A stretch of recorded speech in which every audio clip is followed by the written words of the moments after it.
क्या आप लोगों को मालूम है कि आज हम लोग जिस कंपनी के बारे में बात करने वाले हैं इस वीडियो के अंदर, उस कंपनी ने पिछले 4 सालों के अंदर इतनी शानदार ग्रोथ करी कि उसका ईबिटा, उसका फ्री कैश फ्लो आज के टाइम पे 4 गुना हो चुके हैं पिछले 4 सालों के अंदर।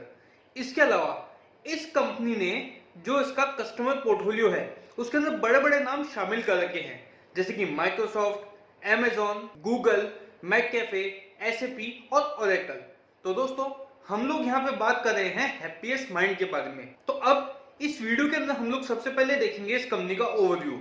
इसके बाद में हम लोग बात करेंगे इस कंपनी के मैनेजमेंट के बारे में, फिर करेंगे हम लोग इंडस्ट्री का एनालिसिस, उसके बाद में चलेंगे और करेंगे इस कंपनी के बिजनेस मॉडल का एनालिसिस, और फिर देखेंगे कि इस कंपनी के साथ में क्या रिस्क और क्या कंसर्न्स जुड़े हुए हैं एट प्रेजेंट और आने वाले टाइम में। इसके बाद में हम लोग लास्टली देखेंगे इस कंपनी के फाइनेंशियल्स को। तो अब अगर हम लोग स्टार्ट करें इस कंपनी का ओवरव्यू, तो जो हैप्पीएस्ट माइंड है वो अपने कस्टमर्स को प्रोवाइड करवाती है सीमलेस डिजिटल एक्सपीरियंस। और ये जो कंपनी है वो 3 सेगमेंट्स के अंदर ऑपरेट करती है, जिसमें सबसे पहला सेगमेंट है डिजिटल बिजनेस सर्विसेज का। इसके बाद में जो दूसरा सेगमेंट है वो है प्रोडक्ट इंजीनियरिंग सर्विसेज का, और लास्टली जो इनका तीसरा सेगमेंट है उसका नाम है infrastructure management and security services. और इन तीनों सेगमेंट्स को हम लोग थोड़ी देर बाद में डिटेल के अंदर डिस्कस करने वाले हैं। अब इस कंपनी को स्टार्ट किया था साल 2011 के अंदर मिस्टर अशोक सूटा ने, और इंडिया के अलावा ये कंपनी यूएसए, यूके, सिंगापुर और ऑस्ट्रेलिया, इन चारों कंट्रीज के अंदर भी ऑपरेट करती है। अब ये कंपनी जिन 3 सेगमेंट्स के अंदर ऑपरेट कर रही है, इसमें से प्रोडक्ट इंजीनियरिंग सर्विसेज का सेगमेंट, डिजिटल बिजनेस सर्विसेज के सेगमेंट के अंदर कंपनी ने पिछले 3-4 सालों के अंदर काफी सारी सर्विसेज को एड ऑन किया है इनके इस पोर्टफोलियो के अंदर, जैसे कि एनालिटिक्स और डिजिटल प्रोसेस ऑटोमेशन। और इसके अलावा ये जो कंपनी है अभी के टाइम पे ब्लॉकचेन की टेक्नोलॉजी, ड्रोन्स और रोबोटिक्स की टेक्नोलॉजी के अंदर इन्वेस्टमेंट कर रही है। इसके अलावा 31/3/2021 तक इनके पास में एक सब्सिडरी कंपनी थी जिसका नाम था हैप्पीएस्ट माइंड इनकॉर्पोरेशन, जो कि एक यूएसए बेस्ड कंपनी है, और पहले इसका नाम था पीजेस इनकॉर्पोरेशन।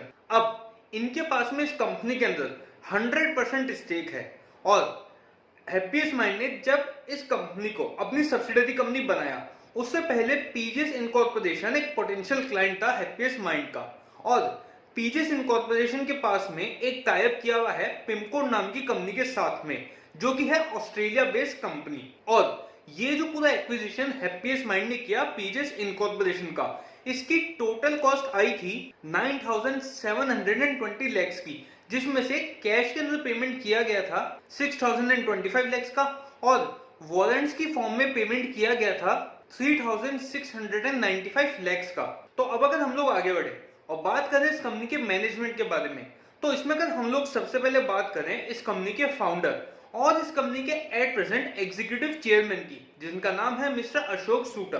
तो अब अगर हम लोग सबसे पहले इनका एजुकेशन क्वालिफिकेशन देखें, तो इन्होंने bachelor degree in electrical engineering हासिल करी थी आईआईटी रुड़की से, और ये इस आईटी इंडस्ट्री के one of the greatest leader हैं। और इनके पास में इंडियन आईटी इंडस्ट्री का काफी अच्छा खासा एक्सपीरियंस है, क्योंकि हैप्पीएस्ट माइंड को चालू करने से पहले इन्होंने विप्रो के आईटी बिजनेस को 15 साल तक संभाला था, और उस 15 साल की टेन्योर के अंदर इन्होंने विप्रो को इंडिया की नंबर 2 आईटी कंपनी बना दिया था। और इसके अलावा ये माइंडट्री के एमडी एंड चेयरमैन भी रह चुके हैं, और इसके साथ ही साथ में इन्होंने श्रीराम रेफ्रिजरेशन नाम की कंपनी को भी संभाला था, और उसका टर्न अराउंड करने में इन्होंने काफी अच्छी खासी मदद करी थी। और ये टर्न अराउंड इतना सक्सेसफुल रहा था कि जो कंपनी 4 साल से लॉसेस कर रही थी, इनके उस कंपनी को संभालने के बाद में उस कंपनी की काया पलट रातों रात इन्होंने कर दी थी। अब अगर हम लोग मैनेजमेंट में बात करें मिस्टर राजीव शाह के बारे में, जो कि हैप्पीएस्ट माइंड के दूसरे की प्लेयर हैं, और एट प्रेजेंट ये हैप्पीएस्ट माइंड के डिजिटल बिजनेस सर्विसेज के सेगमेंट के प्रेसिडेंट एंड सीईओ है। अब अगर बात करें इनके वर्क एक्सपीरियंस के बारे में, तो इनके पास में टोटल 30 साल का वर्क एक्सपीरियंस है, और इनका जो वर्क एक्सपीरियंस है ये अलग अलग इंडस्ट्रीज के अंदर है, जैसे कि इन्होंने काम किया है हेल्थ केयर की इंडस्ट्री के अंदर, इसके बाद financial services, technology, travel and software industry में भी इन्होंने काम कर रखा है। और इसके अलावा हैप्पीएस्ट माइंड को ज्वाइन करने से पहले इन्होंने विप्रो के financial and health care business को भी संभाला था और इसके अलावा इन्होंने आईबीएस सॉफ्टवेयर सर्विसेज नाम की एक कंपनी को उनका टर्न अराउंड करने में काफी अच्छी खासी मदद भी करी थी। तो दोस्तों, अब आगे बढ़ने से पहले अगर आपको हमारा वीडियो पसंद आ रहा है तो प्लीज दोस्तों हमारे इस वीडियो को लाइक करना, शेयर करना और हमारे चैनल को सब्सक्राइब करना ना भूलें। और सब्सक्राइब करने के साथ ही साथ में प्लीज आप लोग प्रेस कीजिएगा बेल आइकन को भी, ताकि मैं जब भी कोई नया वीडियो अपलोड करूं तो उसका नोटिफिकेशन आप लोग को जरूर से मिल जाए और वो जो वीडियो है वो आप लोगों से मिस ना हो। तो अब अगर हम लोग हमारे वीडियो में आगे बढ़े और डिस्कस करें इंडस्ट्री एनालिसिस के बारे में, जिसके अंदर हम लोग अब देखेंगे ग्लोबल टेक्नोलॉजी मार्केट स्पेंड को। तो साल 2019 के अंदर इसका अमाउंट था 4219 बिलियन और ये बढ़ करके साल 2025 तक पहुंच जाएगा 6080 बिलियन तक। और इस पीरियड के दौरान जो ग्रोथ आएगी वो आएगी 6.3% की सीएजीआर के हिसाब से। अब ये जो ग्लोबल टेक्नोलॉजी मार्केट स्पेंड है इसके 4 पार्ट्स हैं, जिसमें सबसे पहला पार्ट आता है इंजीनियरिंग रिसर्च एंड डिजाइन का, जिसकी स्पेंडिंग साल 2019 के अंदर थी 1480 बिलियन यूएसडी की और साल 2025 तक बढ़ करके ये पहुंच जाएगी 2348 बिलियन यूएसडी तक। अब अगर हम लोग इनके दूसरे पार्ट के बारे में बात करें जो कि है सॉफ्टवेयर की सर्विसेज का, तो इसका एक्सपेंडिचर का अमाउंट साल 2019 के अंदर था 573 बिलियन यूएसडी का, जो कि बढ़ करके पहुंच जाएगा 910 बिलियन यूएसडी तक। इसके बाद में इनकी जो तीसरी सर्विस आती है उसका नाम है हार्डवेयर की सर्विसेज का, जिसका अमाउंट एक्सपेंडिचर में साल 2019 के अंदर था 1106 बिलियन यूएसडी और साल 2025 में ये बढ़ के पहुंच जाएगा 1482 बिलियन यूएसडी तक। इसके बाद में जो ग्लोबल टेक्नोलॉजी मार्केट स्पेंड है इसका जो चौथा पार्ट है उसका नाम है आईटी सर्विसेज और इसका अमाउंट 1061 बिलियन यूएसडी से बढ़ करके पहुंच जाएगा 1342 बिलियन यूएसडी तक। अब हम लोग आगे बढ़े और डिस्कस करें इस कंपनी के बिजनेस मॉडल को। तो जैसे कि मैंने आपको वीडियो के स्टार्टिंग में बताया था कि ये जो कंपनी है वो 3 तरीके की सर्विसेज प्रोवाइड करती है, जिसमें पहली सर्विस को हम डिस्कस करेंगे उसका नाम है डिजिटल बिजनेस सर्विसेज। अब इनकी जो डिजिटल बिजनेस सर्विसेज है इसके अंदर ये कंपनी अपने कस्टमर्स के लिए डिजिटल ट्रांसफॉर्मेशन करती है थ्रू डिजिटल एप्लीकेशन डेवलपमेंट और उसके बाद में ये उसी एप्लीकेशन का मॉडर्नाइजेशन करती है, उसके अंदर नए नए तरीके के अपडेट्स ये लाती रहती है। अब जो इनकी दूसरी सर्विसेज इस सर्विसेज के अंदर आती है उसके अंदर ये कंपनी अपने कस्टमर्स को हेल्प करती है कि ये कस्टमर्स अपने खुद के प्लेटफॉर्म पे जो डेटा की क्वालिटी है उसको इंप्रूव कर पाए और इसके लिए ये लोग हैप्पीएस्ट माइंड खुद ही एक सोल्यूशन डेवलपमेंट करता है अपने कस्टमर्स के लिए और उसके इम्प्लीमेंटेशन में भी ये अपने कस्टमर्स को हेल्प आउट करता है। अब इसके बाद में डिजिटल बिजनेस सर्विसेज के अंदर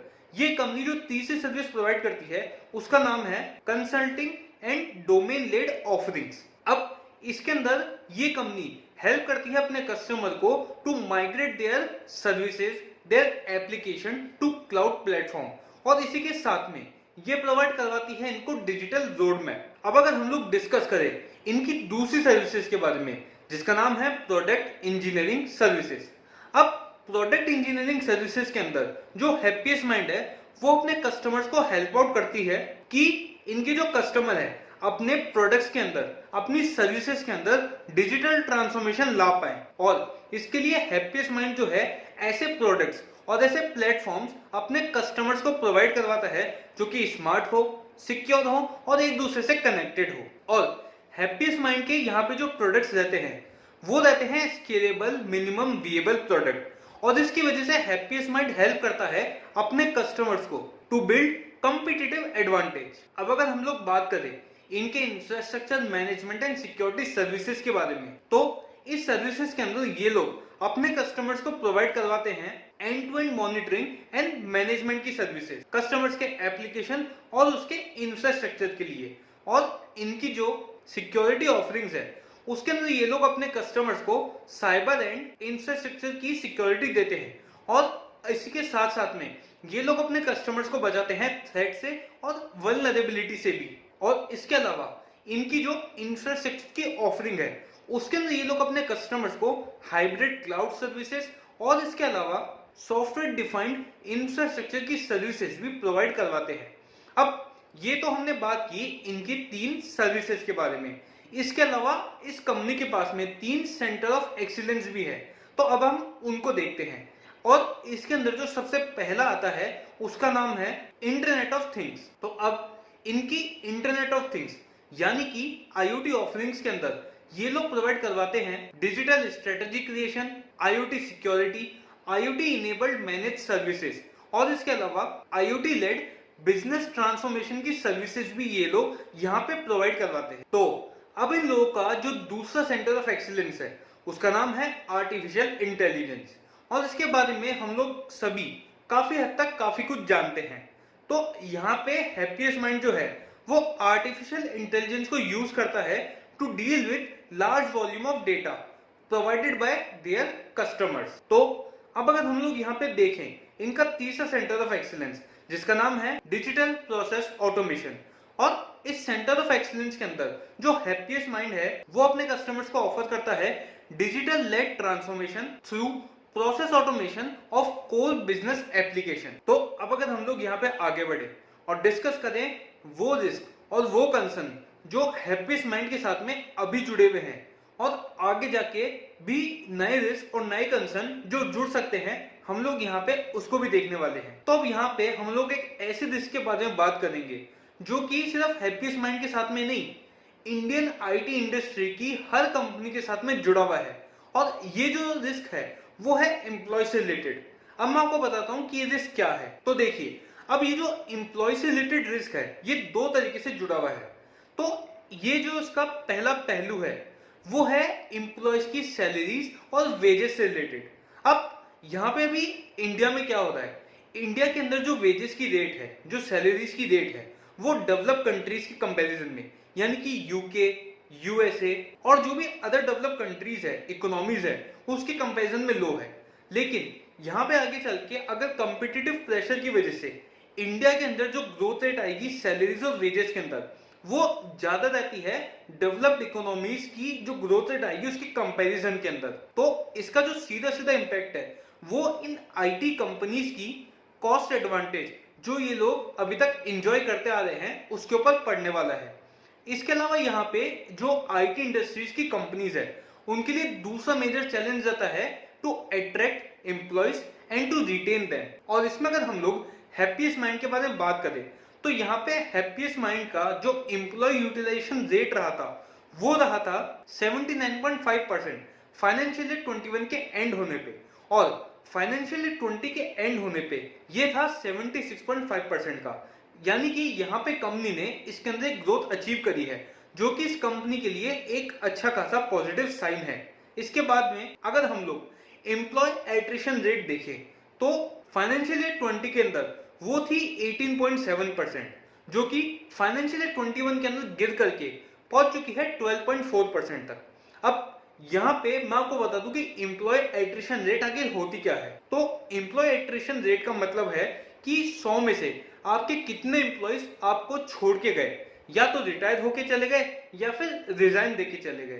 तो यहाँ पे भी कंपनी के लिए जो इन्होंने ड्रॉप इसके अंदर अचीव किया है वो एक तरीके से कंपनी के लिए पॉजिटिव ही है। तो अब अगर हम लोग यहाँ पे हमारे इस वीडियो के लास्ट पार्ट को डिस्कस करें जो कि है इस कंपनी का फाइनेंशियल एनालिसिस, तो इसमें अगर हम लोग सबसे पहले देखें इस कंपनी के रेवेन्यू फ्रॉम ऑपरेशन, तो फाइनेंशियल ईयर 2018 के अंदर इस कंपनी का जो रेवेन्यू था वो था 48,912 lakhs का और फाइनेंशियल ईयर 21 के एंड होने पे बढ़ करके वो पहुंच गया था 79,765 lakhs तक। यानी कि इस पीरियड के दौरान जो कंपनी ने ग्रोथ रेट अचीव करी वो थी 18% की CAGR की। और अब अगर हम लोग इनके रेवेन्यू का ब्रेकअप देखें वर्टिकल वाइज, तो यहाँ पे सबसे बड़ा कंट्रीब्यूटर रहा इनका एडुटेक का वर्टिकल जिसने कंट्रीब्यूट किया 25.6% इनके रेवेन्यूज के अंदर। वहीं पे जिस वर्टिकल ने इनके लिए सबसे लीस्ट कंट्रीब्यूट किया वो था इनका रिटेल का वर्टिकल जिसने कंट्रीब्यूट किया था सिर्फ 5.4%। और वहीं अगर हम लोग इनका ज्योग्राफी वाइज रेवेन्यू भी देखें तो यूएसए था सबसे बड़ा कंट्रीब्यूटर 73.4% के साथ में। इसके बाद में नंबर आया इंडिया का, जिसने कंट्रीब्यूट किया 11.8%। फिर नंबर आता है यूरोप का, जिसने किया 10.4% का कंट्रीब्यूशन।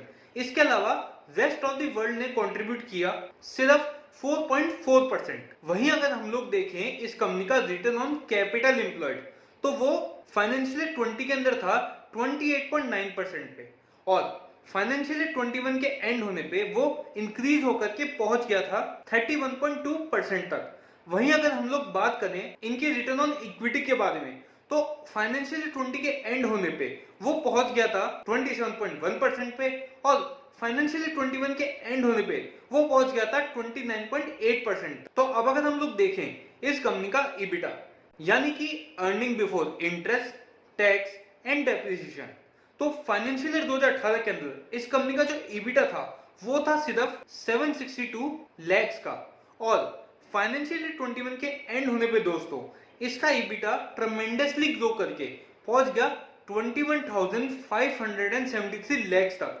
और यहाँ पे जो इस पीरियड के दौरान इस कंपनी के ईबिटा ने सीएजीआर ग्रोथ रेट अचीव करी वो थी 205% की, और यहाँ पे इस कंपनी के जो मार्जिन थे ईबिटा के वो भी काफी अच्छी तरीके से ग्रो किए, और वो 1.6% से इंक्रीज होकर के पहुंच गए थे 27%। और वहीं पे अगर हम लोग बात करें इनके पैट की, यानी कि प्रॉफिट आफ्टर टैक्स की, तो इस सेम पीरियड में ही ये -2247 लाख से इंक्रीज होकर के पहुंच गए 16,246 लाख तक। और यहाँ पे इनकी जो मार्जिन की रेट रही वो रही -4.6% से बढ़ करके इनका मार्जिन पहुंच गया 20.4% पे। तो अब अगर हम लोग बात करें इस कंपनी के फ्री कैश फ्लोज के बारे में, तो फाइनेंशियल ईयर 2018 के अंदर इस कंपनी के फ्री कैश फ्लोज थे सिर्फ 649 लाख के, और वहीं फाइनेंशियल ईयर 21 के एंड होने पे ये बढ़ करके पहुंच गए 21,476 लाख तक।